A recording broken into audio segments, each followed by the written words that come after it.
man who haven't slept in his bed for 2 months and feels like being locked in a big room because of the act his wife did. Sitting here at work just pissed off. I haven't seen much of my son this year, didn't get him for the summer because of this damn virus. I'm pissed about that. Found out at the end of September that wife of 5 years is cheating on me. Have spent most of my time doing the FBI thing, which has been a giant can of worms with no apparent bottom.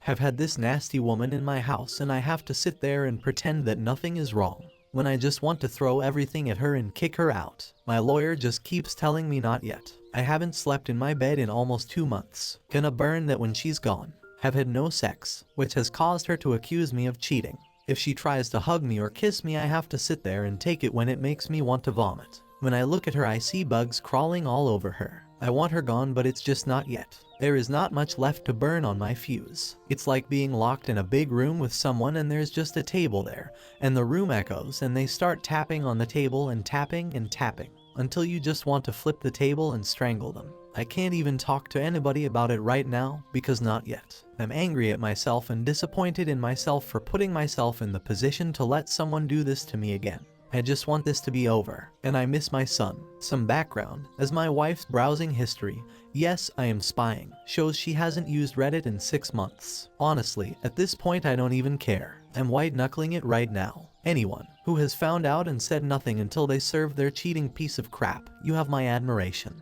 This is effing hard. I got home late Sunday. It's a 1,400-mile drive. This was good. I really didn't want to see or talk to her. I was tired, went to my chair and slept. I haven't slept well in 2 months. I've lost 15 pounds. I look and feel like crap, but it was the first 8 hours I had gotten in a while. Monday my wife tried to initiate some intimacy. I just cannot get it up for this woman. My Johnson is up bright and early before me every morning, so this is nothing physical with me. It's just that for once, my crap is in total agreement with my mind and heart. This upset her and we got into a pretty heated argument. I told her maybe it was something wrong with me. I'm 50 years old, this crap happens. She started insinuating again that I'm cheating on her. She said that I'm not being a good husband. I haven't effed her in over 2 months. I haven't told her I loved her in over 2 months. Clearly I'm doing something behind her back. I mean, she tried to gaslight the crap out of me. Yeah, I was doing something behind her back. I was piecing everything together. D-Day for me was September 25th. I work in collision repair. Specifically, I work on the vehicles that are considered train wrecks. September 25th, I wound up cutting my leg open on a truck I was working on.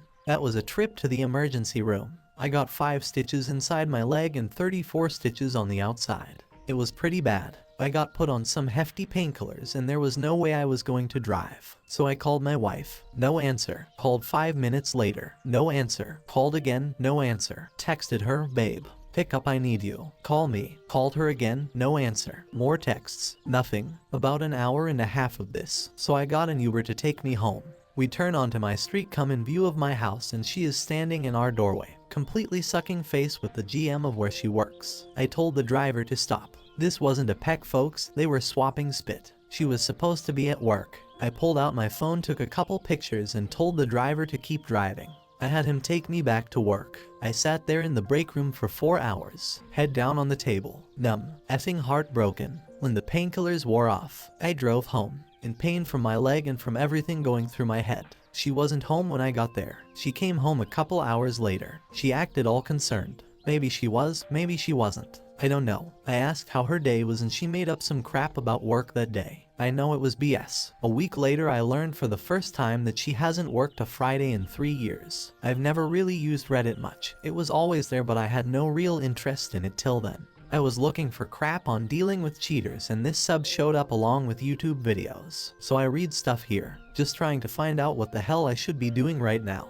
I was reading about all the red flags and just saying yep.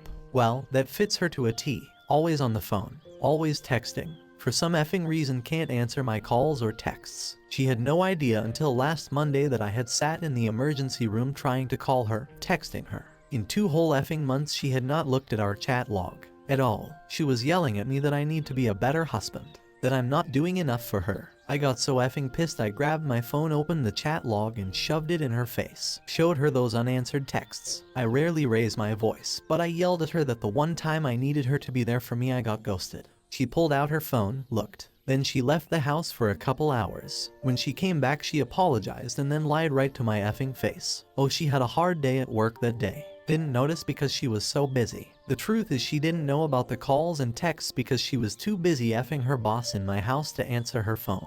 In the time between that day and now, I've snooped her phone, her laptop, her iPad. Learned I could look at all her crap from one of her old phones. I've installed cameras in the house. I have been watching her cheat on me in real time for 2 months. Let me tell you something. I've always thought Apple products are for idiots. They really are. Cheaters should probably start using Android or something, because Apple syncs across everything. I've learned she doesn't just dislike my son, she effing hates that kid. Probably because him being at my house in the summer was cramping her style. I've learned this affair has been going on for years. I've learned it's not just her boss. One of the men she has been effing has been someone I have worked with and considered a friend for over 14 years. She works with his wife. His wife has been helping her hide the affair with her boss. They effing introduced me to her. They watched me propose to her. They were at the wedding. They let me marry this woman, knowing she was cheating on me. I know of 4 men. 2 I know, 2 I don't know. They've effed in my bed, on my couch, on my kitchen table where I eat, in my shower. These idiots have used my soap to wash their balls. I went up to my property and where I hunt deer to get away for 1 weekend.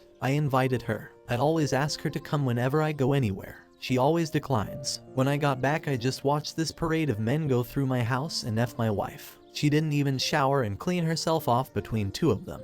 What a effing pig. Yeah, there's a camera in the bathroom too. Same thing when I went to Chicago for Thanksgiving. She spent the whole weekend effing other men in my home, in my bed. For 2 months I have kept this to myself until I told my ex-GF what is going on. I'm wearing this calm mask, but I am inches from Hulk smash mode. I almost confronted her about her cheating, but I just ate the lies she told me. I effing apologized for the argument. I told her I would make an appointment with a doctor for my erectile dysfunction. And then I read her text to her boss calling me a limp crap and she can't wait for Friday. This is not the woman I fell in love with 7 years ago. I'd like to say she's pure evil, but I'm thinking she's got severe mental health problems. Certainly she's a sociopath.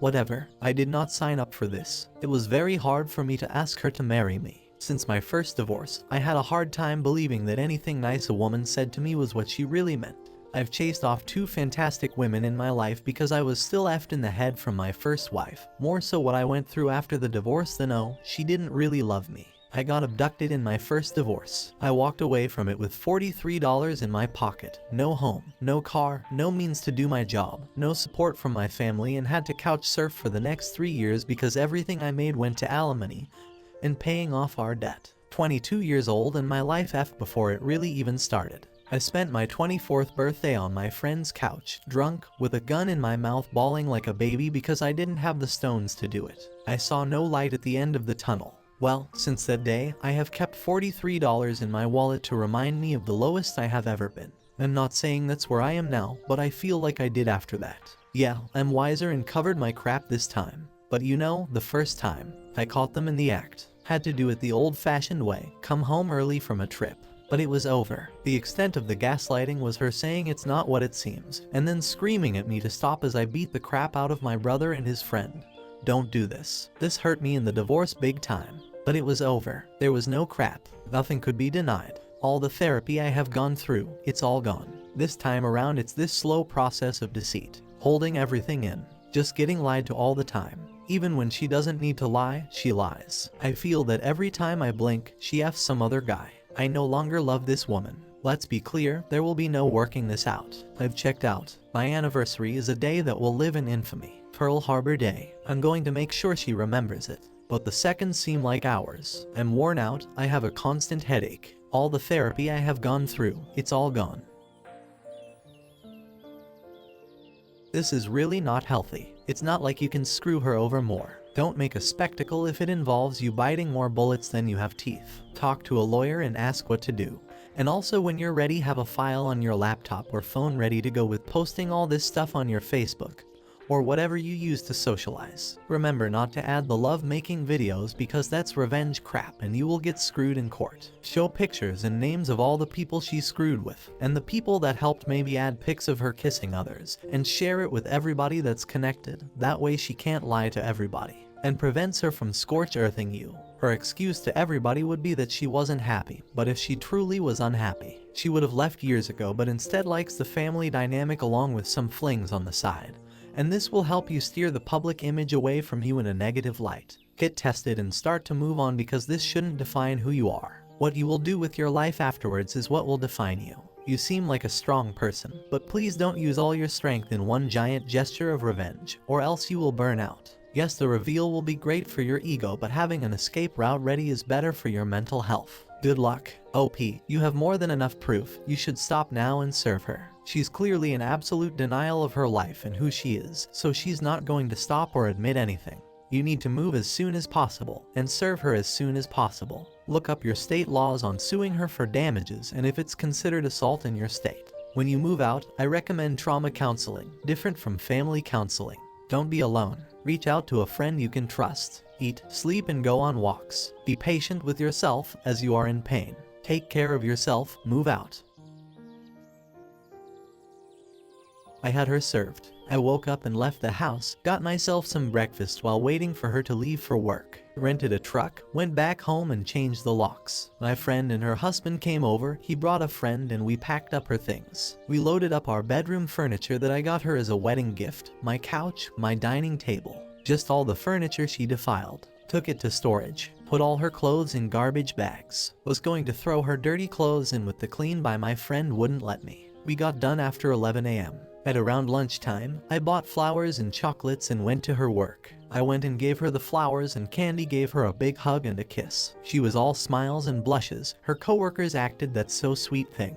I told her that I would love to take her to lunch, but I had to go get a checkup on my leg. But to not make plans for the night because I wanted to give her a night she would remember. I gave her a goodbye kiss and started walking out. At this point I'm going to start calling her GM, effing Tom or FT. As I was leaving I saw her boss and gave him a big smile and said, "Hey, effing Tom, how are ya?" Gave him a wave and left. Then I went and got some lunch. At 2 p.m. a deputy would be walking into my wife's work to serve her. At 2 p.m. I was standing in front of FT's house. I texted him the picture I took on the day I caught them. I took a selfie in front of his house and sent that too. I knocked on the door and Mrs. FT answered. She knows me a little bit from parties and things my wife's work had.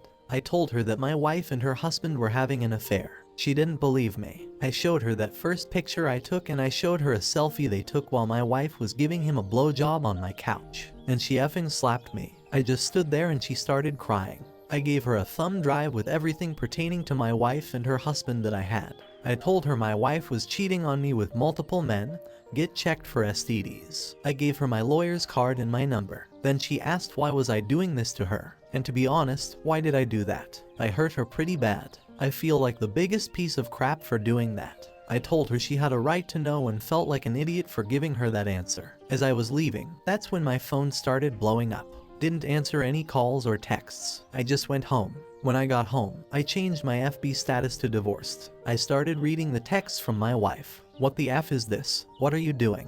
All that crap. I messaged her back and told her she could come to the house at 7 p.m. and not 1 minute before to get her clothes. Apparently, FT didn't tell her what I did right away, as I imagine he had his own problems at the moment. But my wife sent me a text a little later, mother effering me up and down for telling Mrs. FT. So he did tell her. My friend that covered up for my wife, gonna call her Amber, started calling me. So I answered. I answered with, "How long have you known that my wife and FT were having an affair? Please don't lie to me." And she told me what I suspected. The whole time, since before my wife and I had met. The whole effing time. All this time, I was the side piece. My whole marriage is a sick effing joke. Let me tell you, that's a bitter pill to swallow. I asked her why she didn't tell me. She said it's because they thought I would go violent and such. I told her that she knew me better than that. She said she kept it secret because she was her friend. What about me? I wasn't. I asked her if I knew her husband was cheating, wouldn't she want me to tell her? As a friend, wouldn't I be obligated to let her know something she should know? She said yes. So I hung up and sent her pictures my wife had taken of her and her husband, and texted her back with my lawyer's number and said that my lawyer has everything I know. Then I told her never to contact me again. At about 4 p.m., my wife showed up at the house and found out about the locks. She started banging on the door and yelling. I didn't answer. She tried calling again. I turned my ringer off. Then she broke a window and left. At close to 7 p.m., 2 deputies parked out front. One is one of the people that helped me move stuff earlier. His wife showed up, also my friend. 7 p.m. rolls around and my wife showed up. She looked pretty subdued. Pretty sure her and Amber had gotten into it by then. I gave her her clothes, the storage key and address, my lawyer's card. Told her that all contact with me will be through her. My wife started with the "I love you" crap. We can work this out. She's sorry, she loves me. A mistake, she doesn't love them. It didn't mean anything. I just pointed at my lawyer's card. She said that it's her house too and I can't kick her out. I told her it's my home and that she literally effed herself out of it. This when she got really loud. All the "I love yous" turned into "F yous" and "I hate yous." The deputies turned on their lights and neighbors had come out to gawk at the train wreck. I remained fairly calm and had my hands at my side through this. She kept screaming at me. I think she might have been drinking. She started crying that she had nowhere to go, and when I told her that I don't care, well, I learned something new about my wife. She can throw a right hook. Gave me a fat lip and a bloody nose. I didn't move. I just stood there and let her do it. She tried scratching my face. The deputies restrained her. I declined pressing charges. Told them to just make her leave. They filed an incident report so I could get a TRO. Actually, I'm glad she did that. When she left, I went back in, and while I was cleaning myself up, all that crap I should have been feeling for the last 2 months started to hit me. I'm pretty exhausted right now. I thought I would feel better after this all got out. I don't. I feel effing awful. I'm not someone prone to crying, but I've been doing a lot of that since last night. There's almost 600 unanswered texts and calls on my phone and growing. I'm going NC with our mutual friends. I don't want any of them trying to mediate things. I'll sort them out some other time. I didn't call my son last night. I've always called him every night. I'll tell him tonight. He'll probably not be upset by the news. He wasn't fond of her. I met with her and her lawyer today. I didn't get everything I wanted, but I got enough. We signed for an uncontested divorce. It will be official in about 2 months. That's the good news. I feel some relief from this, but really sad about the whole thing. First off, she did not or could not look at me through almost the entire proceeding. I'm not going to pretend to know what was going through her mind, but I would like to think she didn't have the balls to look me in the eye. She got a decent lawyer. At least he knew he got handed a dog's dinner. They asked if reconciliation was possible, and we did dangle it even though it is not possible. We asked for full disclosure of what she did. He had already had her write it out. What she wrote down, however, was less than what I already know. I read what she wrote down, and conveniently, the 2 fellas I didn't know the identity of were not included in it. My lawyer produced stills from the camera footage. Who's this? And who's this? Well, she wasn't very forthcoming with him either. They asked us to step out. We did. I didn't catch every word, but he didn't sound too pleased. When we came back in, I got a more truthful version. The 2 guys were online hookups and very recent. She'd been having an affair with FT for more or less the whole time I've known her. She said she broke it off with him some time after I proposed and until about a year into our marriage. I think I believe her on that. I mean, I shouldn't believe anything she says, but I did ask if she was ever faithful during our marriage. She started banging FP, my coworker, Amber's husband. We had a 4th BBQ and she gave him a blow job then, at my house. While I was there, said she didn't love him, she just got off on it. During this year she just got bolder and started hooking up with random guys from online sites. I'm pretty sure she probably had some parking lot hookups and such, but I didn't press on that. I asked the attorneys to give us the room for a bit, because I wanted to ask some private stuff. They walked out. I asked her why. Not why she cheated, why she married me. Why didn't she say no? She said she loved me. Great way of showing it. She wanted to be married. She wanted the security. I was good in bed. But she's loved FT for 10 years. He wasn't leaving his wife and her clock was ticking. So I was a meal ticket basically. She said I made her happy, but she wanted what she wanted. For those asking, they have both been fired. Amber raised hell at work. I didn't need to make a stink about anything. Soon-to-be ex-wife is living with her parents. I don't know what FT and Mrs. FT are doing. I was told it is none of my business. I think he is trying to stay married. If he stays married, I may have to give him a beating. I asked if there was anything else I ought to know. She told me she got an abortion 2 years ago because she didn't know who the father was. Wow, that was a low blow. In the beginning we tried to have a kid, but we opted for the quit trying and enjoy the love-making approach. I would have loved to have another kid. Like a daughter I could spoil rotten. I had unprotected love-making with my wife damn near daily. There's a huge chance this kid was mine. I will never know. This was enough to make me get up and walk out. Y'all can talk about a bullet dodged. I'm just thinking she killed my child. If anyone here has ever done any boxing, there's a point where the blows just keep coming but you don't feel them. I mean, they're doing damage, but it doesn't hurt like the first few punches. It's just too much and you get numb to them. This is where I am at. She could tell me she started the Chicago fire and I would not be surprised. I called the lawyers back in, told mine to go to Plan B. Plan B is I took my demand for alimony off of the table. I want the divorce agreement uncontested and signed. This is the fastest way. I wanted to say condition 2 to reconcile was for her to un-F all those other men. You know, something impossible. But there's no point top being clever here. Ain't gonna lie, the abortion has me rattled. I don't want a monthly reminder of this woman even in the form of a paycheck. So at 5:43 p.m., she signed. In around 2 months it will be official. I keep my house, my retirement funds, all my property, no alimony for either of us. She gets $73,000 from our savings, is not to contact me ever, and we are done. I do not care what happens to her now. I don't want to know what she'll do. I don't care. For her own good and anyone she meets in the future, I hope she goes to a shrink. But I am done giving a crap about this woman. I, in no way, feel like a weight has been lifted off of me. I've eaten a crap sandwich and this is all I can taste. I've had nothing to be happy about for 3 months and I am not happy now. I don't see that in my future, like at all. That abortion has been on my mind since she said it. I think it's going to be in there for a long time. I don't know what I am going to do in the immediate future or long term. Maybe when this is all finalized I'll feel some kind of release. I don't know. Right now, I just want to be left alone. No more so sorry to hear that or any of that. Right now I just want quiet. This whole time I've been thinking about everything I've ever done and I don't see anywhere where I have done right. Only where I've gone wrong.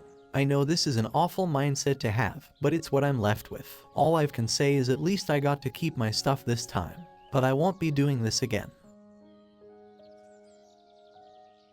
Divorce not finalized yet. The empty house has been getting to me. I wound up moving a new girl in. She's the cutest little Latina I've ever seen. She's about 8 inches at the shoulder, weighs 5 pounds and has an underbite. I'm torn between calling her Maggie or high fructose corn syrup. Cause she's so sweet. Picked up a 1-year-old chihuahua from the pound. Just needed someone happy to see me when I get home. Found her. Decree showed up in the mail today. Snowmageddon slowed things down a bit. Oddly, I'm not happy or sad about this. Some friends wanted to celebrate this, but I've never felt failure is a cause to celebrate. Actually, I'm a bit numb. I'm sure it'll hit me later out of left field. She called me today. I picked up. I figured what's done is done, so I talked to her. She's effed up. More than I am. She didn't apologize. She asked what good would that do. I honestly don't know if she really regrets what she did to me, but it really doesn't matter now. Folks, this is tough. My son is as close to having a grandchild as they've ever got. He's asked me if it's okay to communicate with them. I'm fine with that. But how do I talk to them without her being in the conversation? These efforts just wreck everything, don't they? I really liked her. They are as close to having relatives from my side of the family that my son will ever have. Also, my chichai, I've named Dulce. Thank you to whoever suggested that. It really rolls off the tongue. She kept me warm through Snowmageddon. 5 days with no power or heat and below freezing temps, and she kept the bed warm like a little trooper. I may take a long break from here, maybe until I feel like dating or fishing for something casual. I've always had that doubt in the back of my head. She doesn't love me. She'll leave. She'll break me. It's screaming at me now. Right now I'm good. That fear of stove burners is a good thing. I need a lot of time. I'm going to give myself that. I wish you all the best. Just because we've been crap on doesn't mean we are crap. Stay strong. I love all of you. I started therapy in July. I'm dealing with a lot of things in it. This latest round of infidelity, talking about it with you and a therapist. I have issues related yet unrelated to deal with. To put it bluntly, I want to reconcile with my sister. She is all I have left. I honestly wonder if I have the balls to do it because I have held a grudge for so effing long. I want my son to know family members from my side who are actually related by blood, not just my friends that he calls uncle or aunt. This is something my first round with infidelity has cost me. I want some things back. If she's willing to talk to me, then I'll talk with her. Pretty sure my cousin will facilitate this. I know I advocate for dumping everyone who won't back you, but it has been nearly 3 decades. My parents are dead. My brother is dead. There's just my sister left. My therapist is on board with this. I just need to work up the balls to extend the olive branch. I don't want to hold a grudge forever. I believe I was right to cut ties with them all, but I don't want this anymore. I have custody of my son indefinitely, and I'd like to be able to give him some semblance of normal. I don't miss my ex, nor my first ex. I do miss my sister. I have let my first wife dictate all of my relationships for far too long. Sometimes I just feel haunted. I believe it will be a good thing. Maybe if I get back some of what I lost, I will be able to move forward. I'm not hung up on my ex, but I am hung up on my past. And for those that want to know, no, I don't know how the witch is doing. I don't talk to her. No, I don't know how Amber is doing. She's been bleached out of my life like the crap stain in a pair of tidy whities that she is. I don't know how the witch's APs are doing. I have only one crap to give about all of those people, but it is the only crap I have and I don't feel like parting with it. In 1 hour it will be exactly 1 year since I served my ex her walking papers. I woke up in a good mood, went for a run, made my boy breakfast and went to work. Day was going well and no issues with me mentally. 10:30 a.m. rolls around and I get a call up to the office. There was a delivery of cookies for me from the ex. Same thing she'd do every year. Told the folks in the office they could have them. Our CSR asked who the cookies are from. So I told her, no one's touched them yet. I'm a little pissed that someone told her where I work now. Other than that, I'm still in a fairly decent mood. She's got other methods of prodding at me to let me know she's out there. Her favorite is to be late on her car payments, so the finance company calls me. Guess this is one more. Came home to a surprise party, greeted with BBQ and beer. I love my friends. They thought I might need cheered up, but honestly aside from the cookies my day was pretty good. This was just great into the day. Excellent. Continue taking the small steps you need to personal growth. Don't read it until you're ready. After a lifetime of trauma, hopefully things are finally settling down for you for the better. Keep growing personally and confronting your demons to have the kind of future you want. You are a true inspiration to many on the forum. She sends you cookies at your anniversary, a year to the day after she was served. It's almost as if she thinks there was something to celebrate there. I doubt she has a motive other than to renew contact with you. She was massively indifferent at your last conversation, so I doubt time has sweetened her disposition at all. My guess is she wants to keep the punch-up going by admitting to more heinous crap to your face just to twist the knife a little. Or she's complaining about money, and glad you had them dumped without a lot of thought. Thank you so much for watching till the end.